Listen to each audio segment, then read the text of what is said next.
teoría, ¿verdad? Ese era el problema. Y muchas veces esta investigación se limitaba a experimentación o se limitaba a la investigación de teoría para explicar el fenómeno. Y entonces el aporte de Bacon es en verdad relevante porque nos da una metodología, un procedimiento a seguir para poder hacer la investigación que se pueda considerar científica.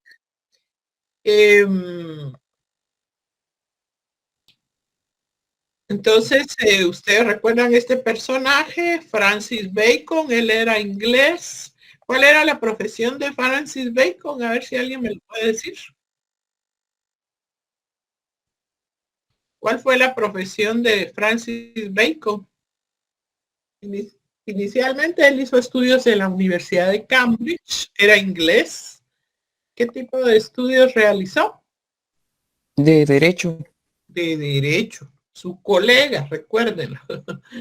Y también participaba en política. Cuando declinó su estrella, él se dedicó a investigar filosofía y también a estudiar ciencia. Se dio cuenta de las situaciones de la ciencia. ¿Cómo se llama el libro que escribió Bacon? Karen levantó la mano. Disculpe, licenciada, está presentando. No, solo estoy preguntando para ver qué recuerdan ustedes. Ah, ok, gracias.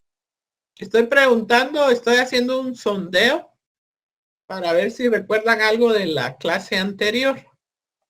Entonces, él era abogado, se dedicó a la ciencia. ¿Cómo se llamaba el libro que escribió Bacon? Nueva Atlántida, ¿no? ¿Nueva qué? Nueva Atlántida. No. Ese es uno de sus libros. Ah, bueno, pero el que se relaciona con la ciencia. Novum Organum, no. El nuevo órgano de la ciencia, sí, correcto. Bueno, algunos de los aportes relevantes de Bacon, vamos a ver.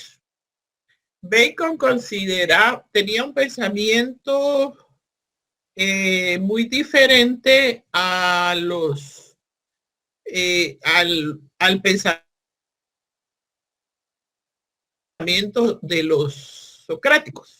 Y el libro se llamaba El nuevo órgano y de la dignidad de las ciencias. Él se enfrentó al pensamiento socrático con ideas nuevas. ¿Cuál era el pensamiento? ¿Cuál era la diferencia entre el pensamiento socrático y el pensamiento baconiano?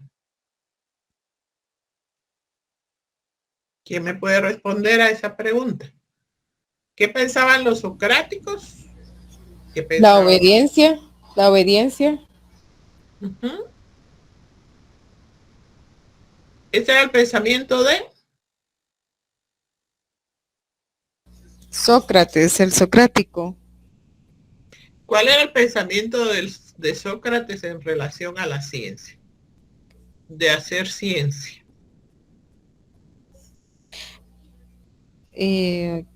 Bacon creo que dijo que tenía que ser práctico, todo hay que experimentarlo para conocer los fenómenos de la naturaleza. Por eso se le denomina obedeciéndola. Se domina obedeciendo a la naturaleza, ¿verdad? Correcto. Lo que pasa es de que en la ciencia de Sócrates, ¿no? Era más como inductivo el pensamiento que se manejaba.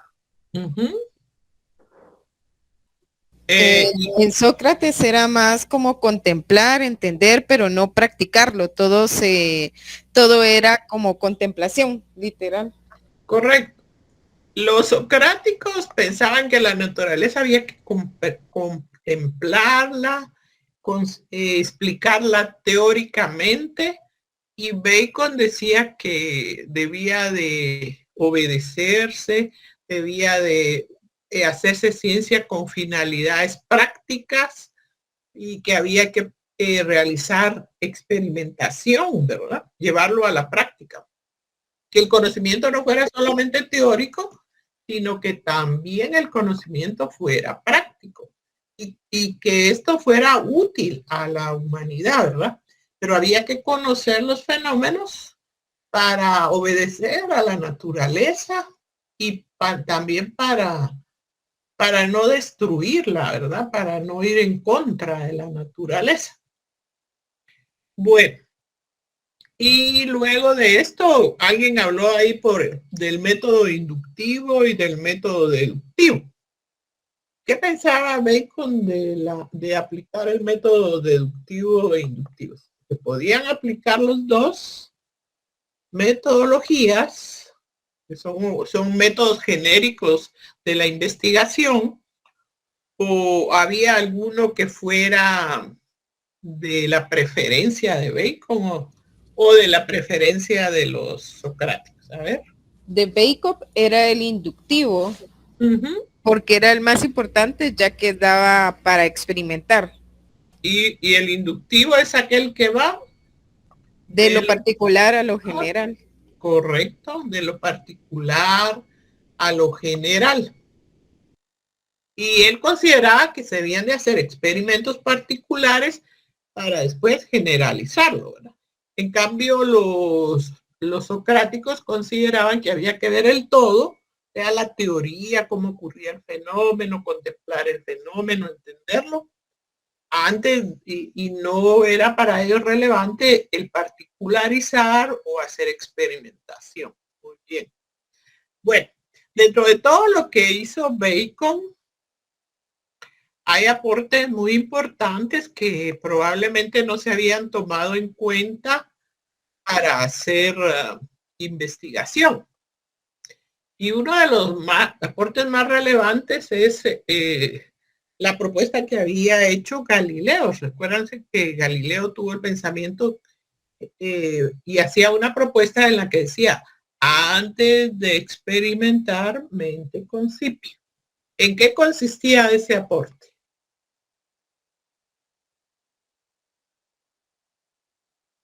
¿Cuál es ese aporte tan relevante que no utilizaban la mayoría de los científicos antes de la propuesta de Bacon? Y fue precisamente basado en ese pensamiento de Galileo que dice, antes de experimentar, mente concipio. ¿Cuál fue ese aporte? ¿Quién me lo puede responder? La hipótesis. Correcto, la hipótesis. ¿Y qué es una hipótesis? Creo que Marisol nos contestó por ahí. Marisol Barrios. Es una, ¿sí? Es una respuesta a la investigación, es una posible solución. Es antes de experimentar, porque es lo que se trata de corroborar. Arnulfo Valle, gracias. Seleni. Buenas tardes, licenciada. Buenas tardes, compañeros. Una hipótesis es un supuesto que puede dar solución a un planteamiento o a un problema que se está cuestionando. O sea, la parte que se va a inferir en base al planteamiento científico que se va a seguir luego de la hipótesis. O sea, es el punto de partida y el punto final de una investigación. Fíjense que, por ejemplo, cuando se hace una investigación policíaca, dicen, hay varias hipótesis de la causa del crimen, ¿verdad? Es la respuesta al crimen, a lo que ocurrió. Igual en investigación era la respuesta a nuestra pregunta de investigación. Por ejemplo, ¿cuáles son las causas por las cuales los menores se involucran en grupos que cometen hechos delictivos? Y luego nosotros hacemos una propuesta de la respuesta o lo que vamos a encontrar al final de la investigación, ¿verdad?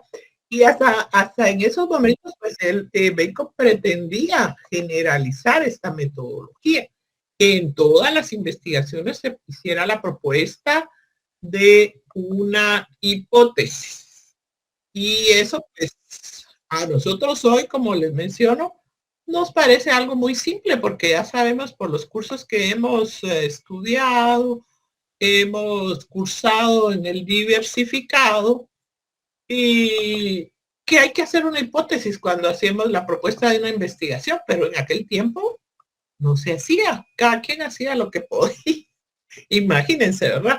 Haber estado uno en la experimentación de esos científicos debe de haber sido algo horroroso, como el hecho, por ejemplo, que le colocaran sanguijuelas porque consideraban que sacarle la sangre a las personas ayudaba a mejorar la salud o a curar algunas enfermedades. Qué horrible, ¿verdad? Pero entonces se hizo la propuesta de Bacon, que hoy en día para nosotros es algo normal y que lo utilizamos al hacer una investigación. Bueno, otro pensamiento interesante de Bacon es que dice que no debemos de ser como las hormigas que solo van recogiendo y acumulando hechos, o como las abejas que crean bellas telas de araña, ¿verdad? Teóricas, bellas redes teóricas. ¿Y a quién identifica él como las arañas y a quién identifica él como las abejas? Las arañas y las hormigas. ¿Quiénes son las hormigas para Bacon y quiénes son las arañas? Recuérdense que dice las hormigas, por ahí creo que tenemos una manita levantada. Marisol Barrios, dígame Marisol. Sí, buenas noches.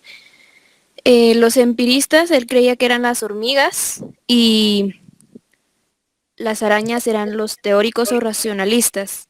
Correcto, los empiristas y los racionalistas.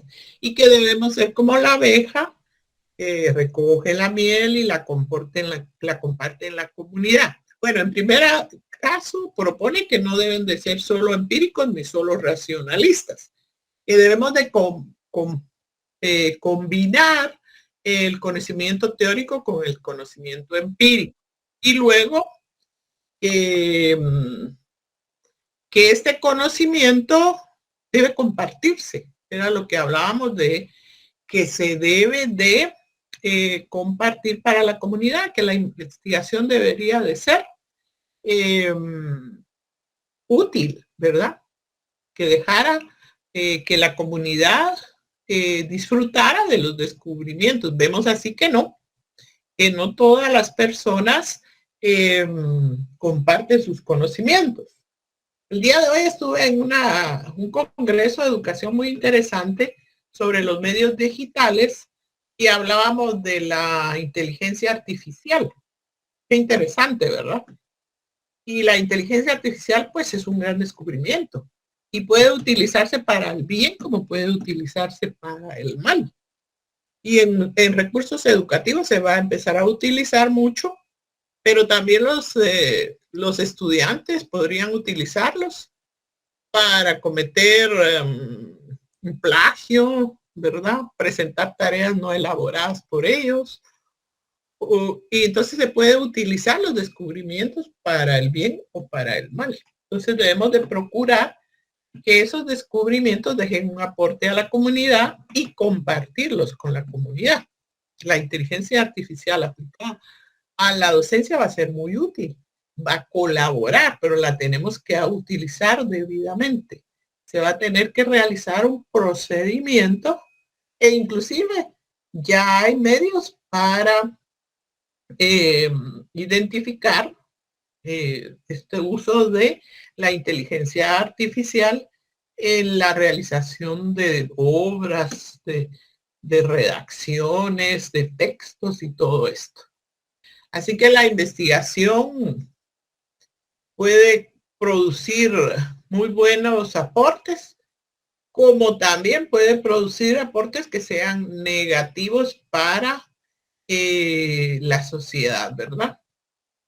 Las personas, por ejemplo, que hackean tarjetas de crédito, cuentas de bancarias, deben de ser personas muy inteligentes, pero lo utilizan para el mal, no para el bien. Bueno, entonces creo que sí tenemos bastante claro que el aporte que hizo Bacon fue relevante. Como les digo, el día de hoy, tal vez para nosotros no es algo tan significativo, porque ¿cuántos años desde que el nacimiento de Francis Bacon? Y hoy en día, pues, los alumnos de diversificado, todos conocen que para hacer una investigación debemos de seguir estos pasos. Pero también tenemos que tenerlos bien claros. Especialmente cuando vamos a hacer un trabajo de tesis, cuando vamos a hacer dentro de nuestra carrera muchas investigaciones que deben de seguir un procedimiento científico. Bueno, vamos a seguir hablando del método científico. Para ello les voy a compartir otra presentación que tengo por aquí. Vamos a ver cómo me va hoy con la presentación.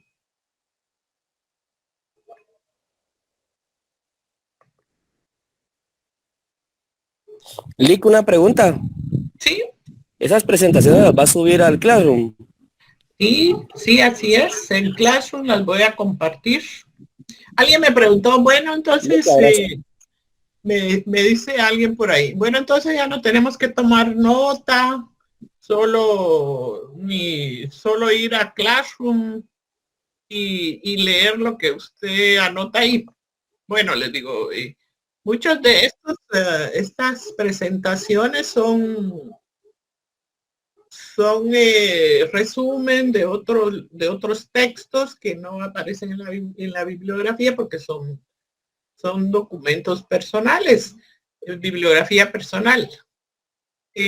Por eso se los comparto. Algunos sí los he tomado precisamente de los textos que aparecen en la bibliografía del curso, pero también es relevante la plática que tenemos aquí, ¿verdad? Los ejemplos, lo que hablamos, que va a colaborar mucho para alcanzar el objetivo de que ustedes comprendan todas estas metodologías. Miren, señores, vamos a tratar de dar solo 30 minutos para ingresar, aunque yo voy a procurar para la próxima clase ya ingresarlos como invitados, porque sí quita mucho la atención el estar dándole ingreso a los compañeros, ¿verdad? Y hay un cierto problema en las presentaciones en Meet, que les voy a hacer la pregunta para ver si ven ahí la presentación. Sí, ahorita sí, licenciado.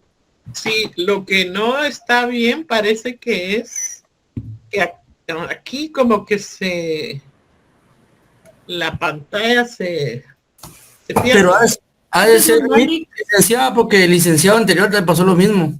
Ese se llama efecto espejo, Lick. No tenga pena, eso es normal. Es un problema de Meet. Sí, también aquí un técnico que tengo aquí en computación en mi casa me explicó que estaba fallando, ¿verdad? Pero uno se pone a pensar, ¿será que solo a mí me está dando ese efecto? Bueno, vamos a seguir entonces. Y el tema del ingreso, ¿verdad? Que vamos a tratar de regularizarlo ya. Yo espero que todos ustedes ya estén debidamente inscritos, aunque hay oportunidades en las que dan otras oportunidades de inscripción. Bueno, método científico. Esta es otra presentación. Vamos a hablar de una definición de método científico. ¿Qué podemos decir entonces que es el método científico?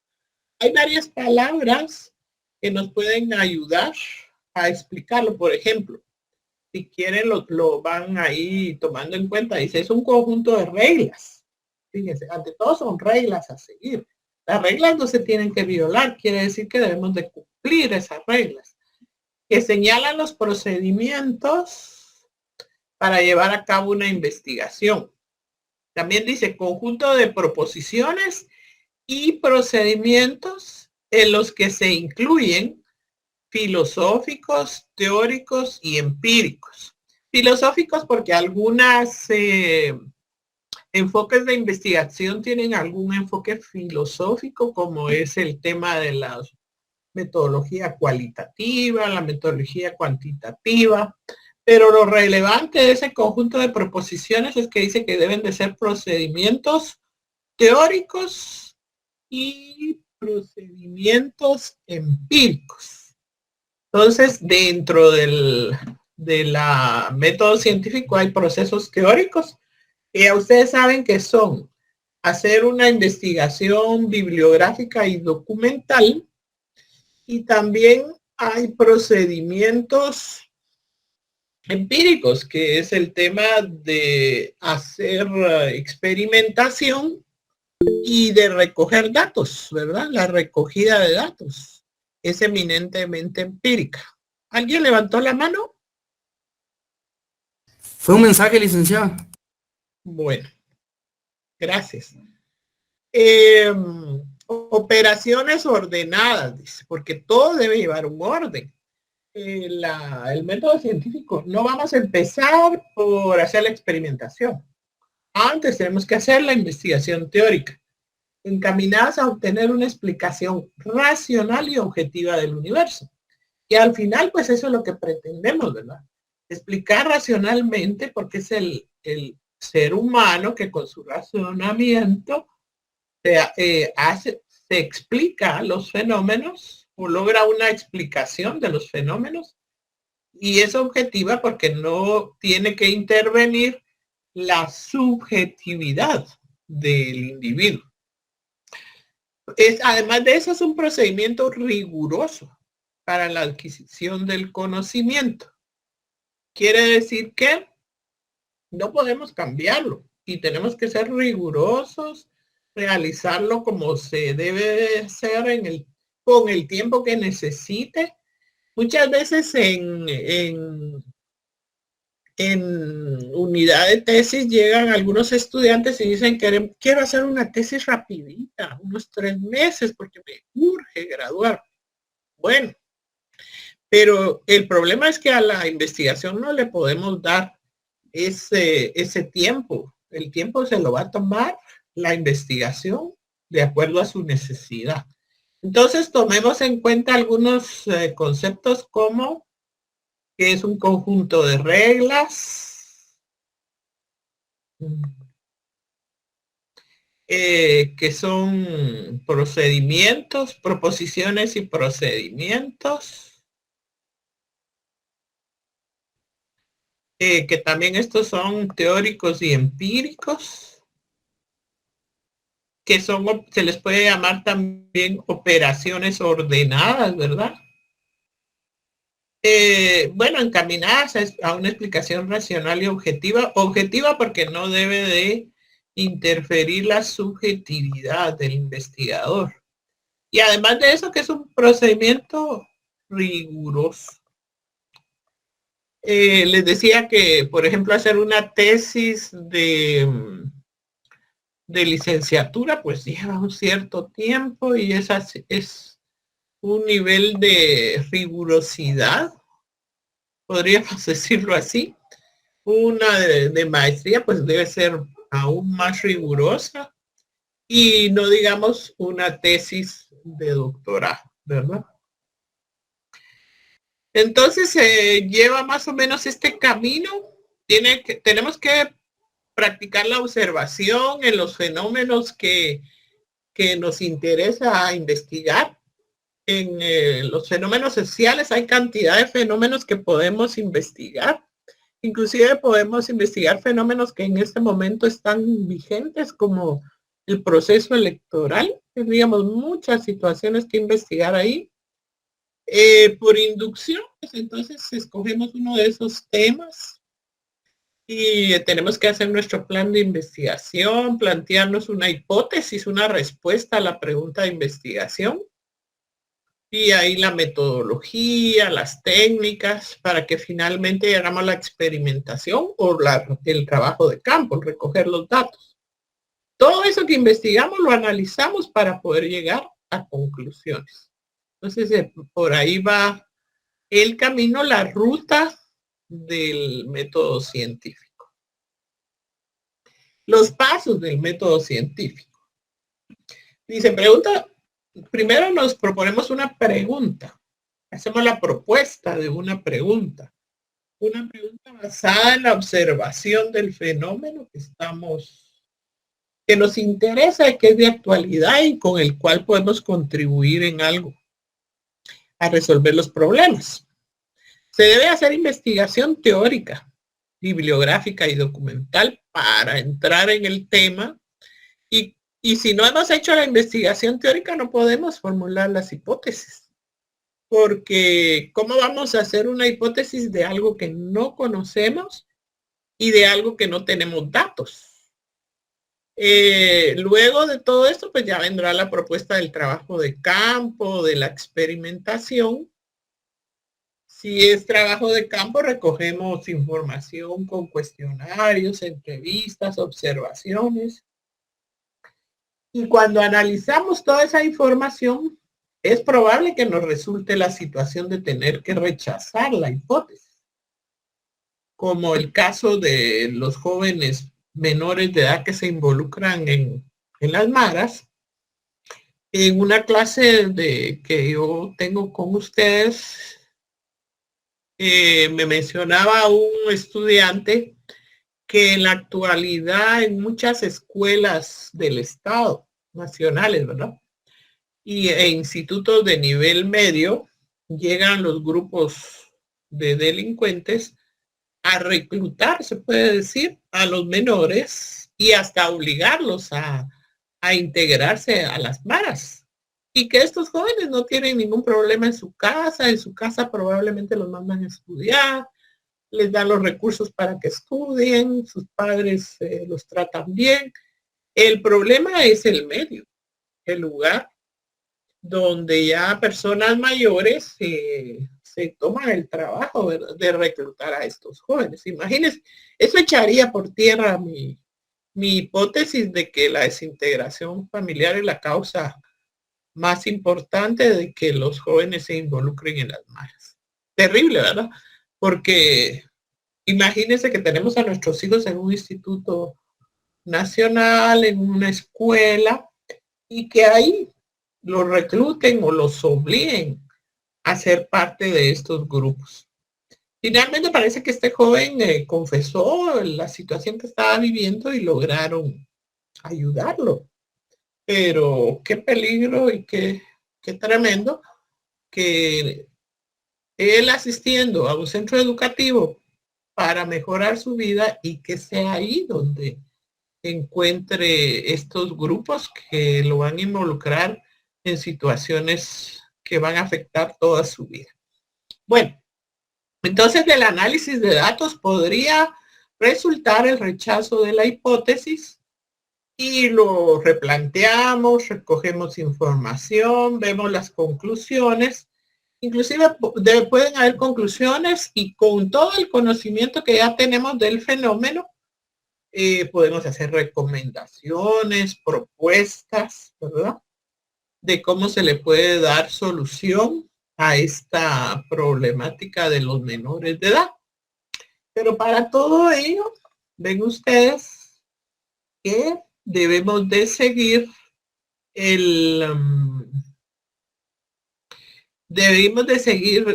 ese camino, esa ruta, para poder entender lo que está ocurriendo con el fenómeno que pretendemos investigar.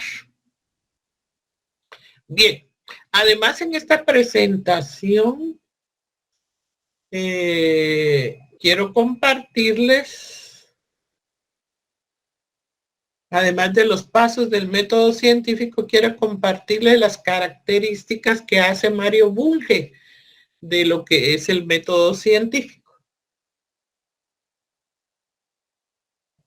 Veamos, entonces dice, para Mario Bunge, las características son: es práctico porque se ciñe a los hechos.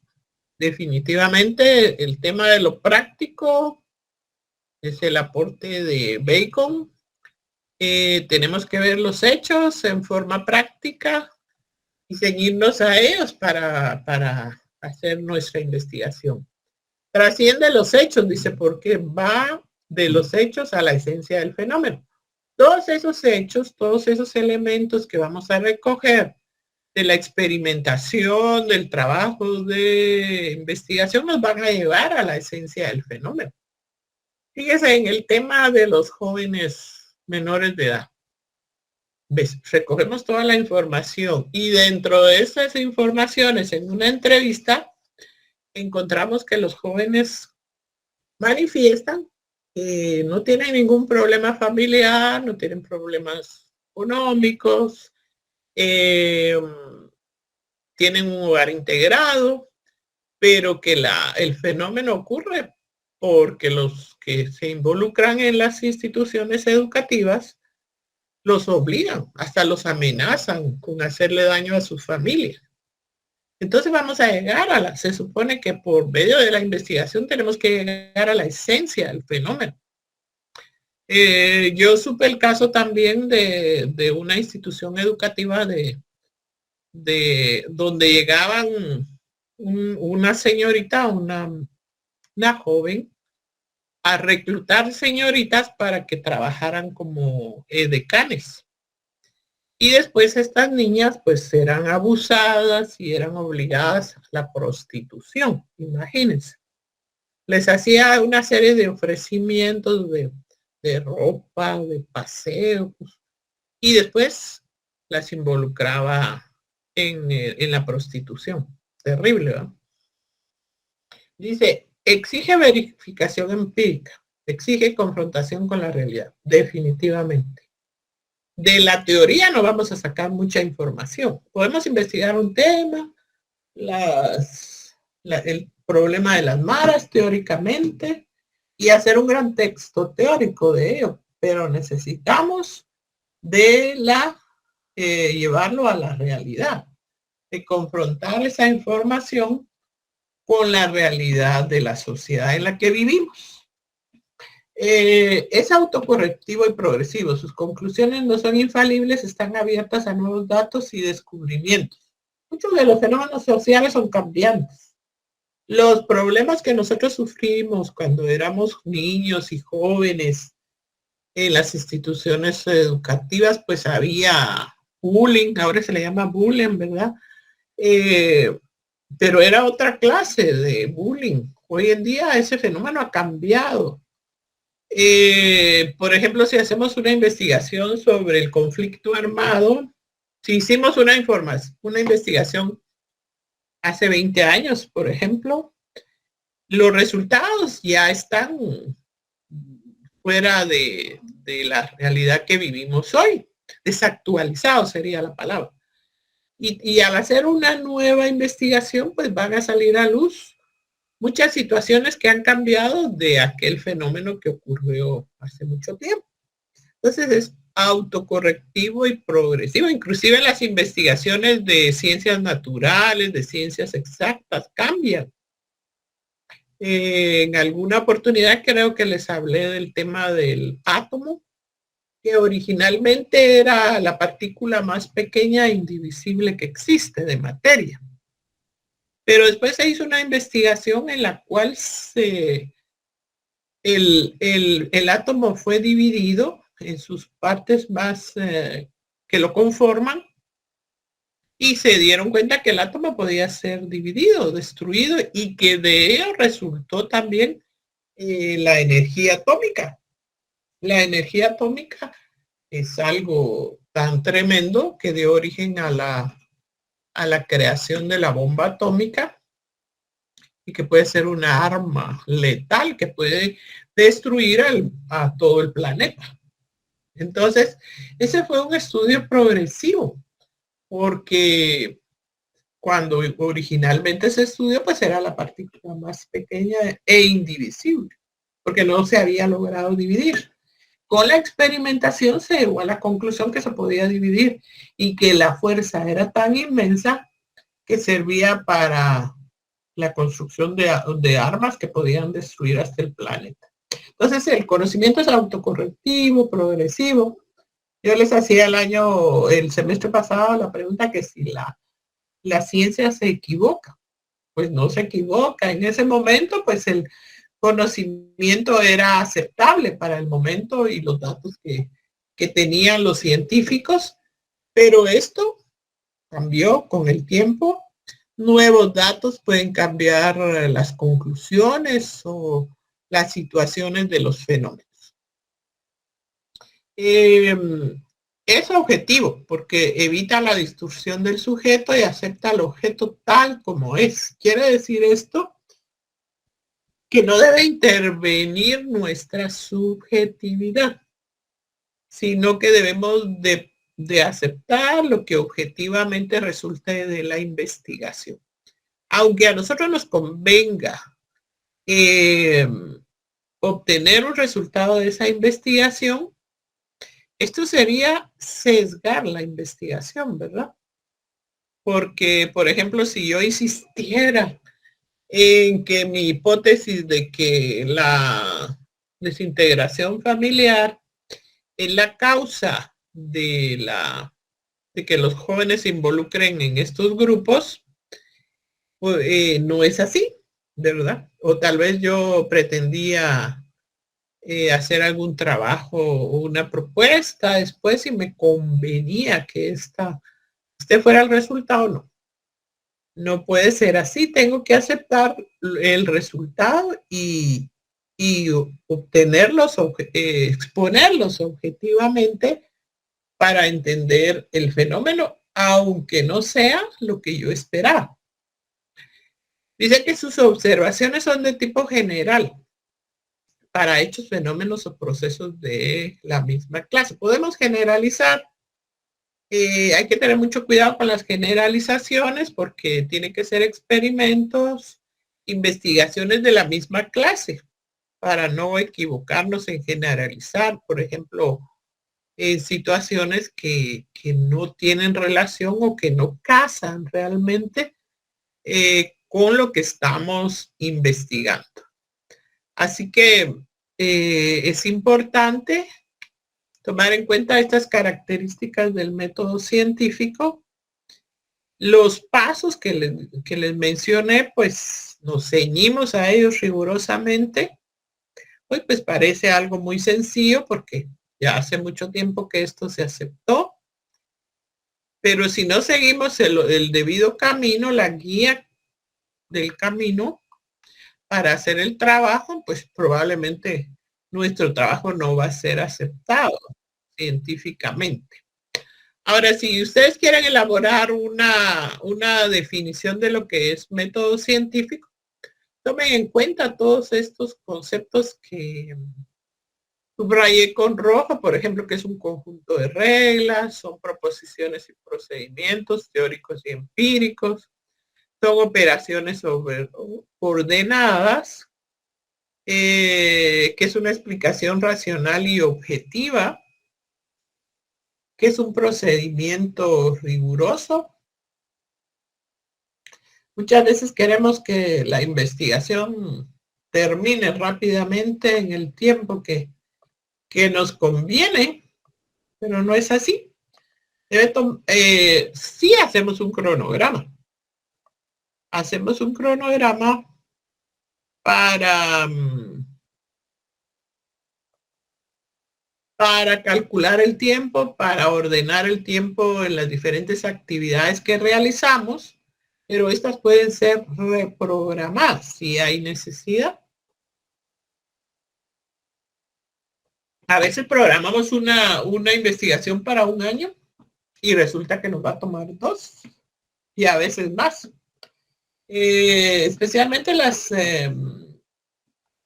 las tesis doctorales. Yo recuerdo que muchos asesores españoles se sienten muy orgullosos cuando dicen mi tesis me llevó 10 años realizarla o 5 años realizarla.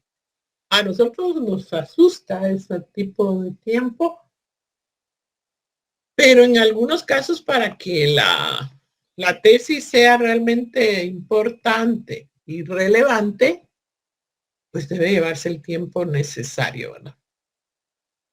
Bueno, entonces ya concluyendo, resumiendo el tema de Bacon, pues la propuesta que él realizó, perdón, es realmente significativa.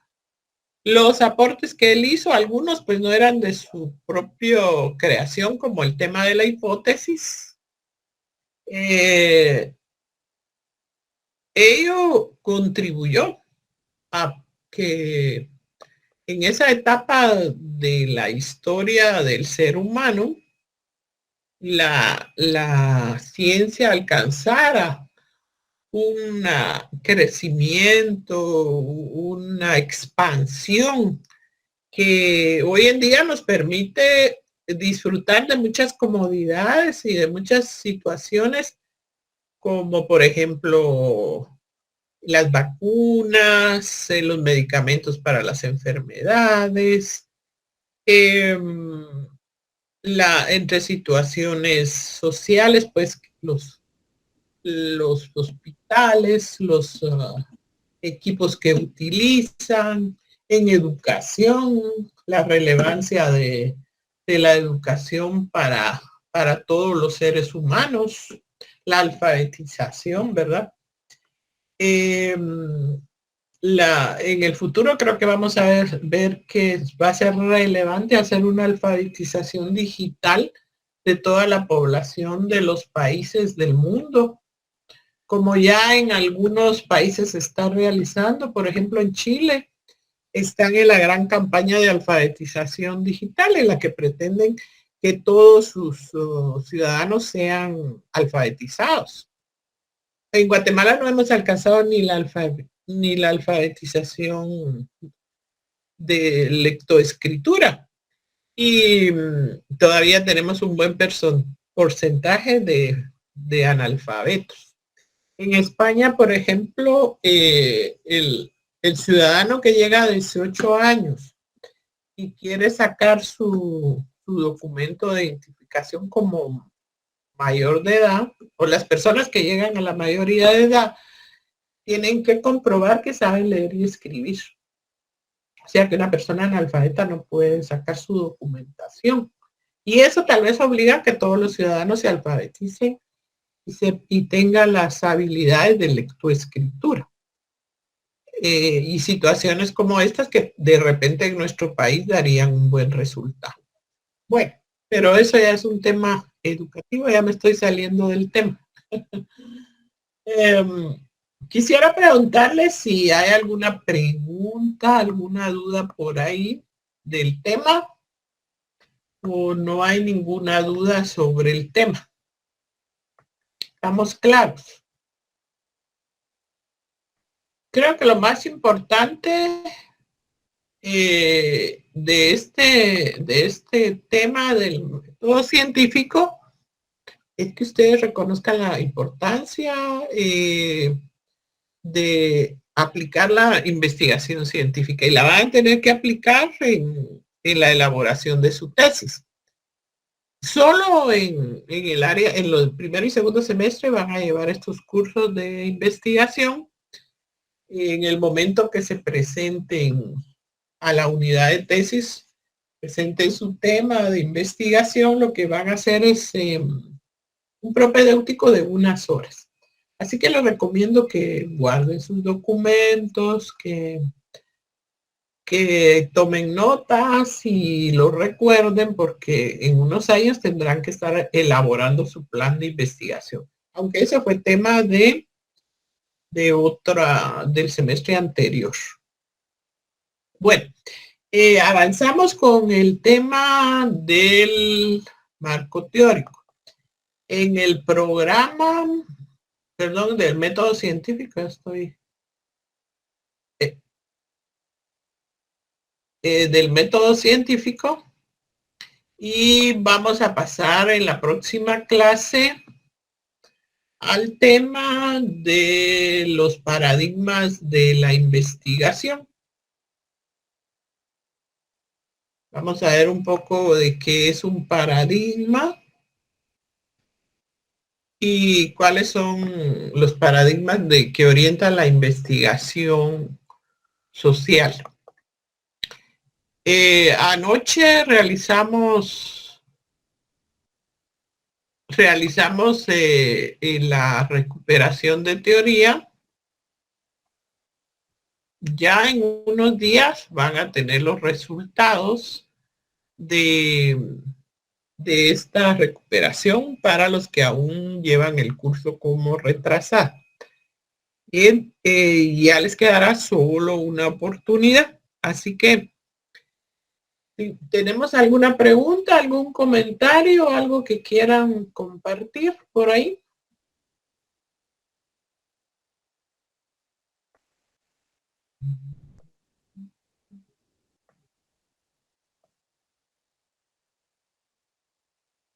Yo les voy a compartir en Classroom las dos presentaciones y probablemente un cuestionario para que ustedes hagan como un repaso del tema.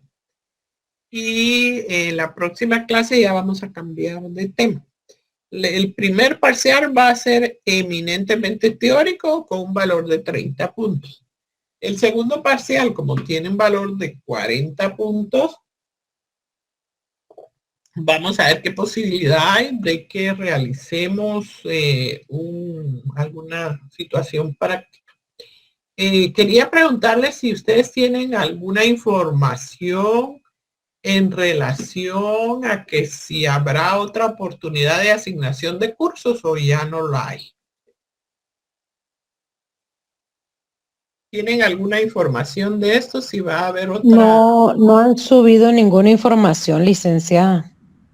Bueno, entonces para la próxima clase creo que sí ya los voy a agregar como invitados porque el tener que estar dándole ingreso a los invitados nos quita mucho tiempo.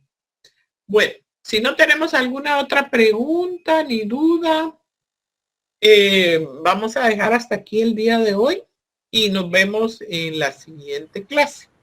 Si alguien quiere preguntar algo, pues todavía se puede quedar, por aquí voy a estar. Les deseo muy buenas noches y buen descanso. Gracias, licenciada. Feliz noche. Gracias, licenciada. Feliz noche. Feliz noche, licenciada. Feliz noche, Liz. Feliz noche, licenciada. Buenas noches para todos. Feliz descanso. Disculpe, ¿algún libro en que nos podamos apoyar para su curso? Sí, fíjese que en Classroom, en la bibliografía de Classroom hay varios, en el programa del curso. Voy a ver si se lo puedo compartir. Permítame. Hay varios textos. Están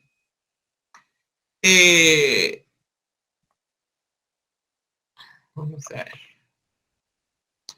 Están los libros, perdón, aquí. Los libros del licenciado Fidel Hernández. Vamos a ver. Ahí me dice si se puede ver. ¿Lo mira? Sí, licenciado. Sí, aquí, mire, aquí tenemos Hernández Jorge Fidel, Teoría, Métodos y Técnicas de Investigación Social. También él tiene uno para estadística, pero este será para la última unidad. Y además de eso está el libro del doctor Carlos Velázquez y de la licenciada Loida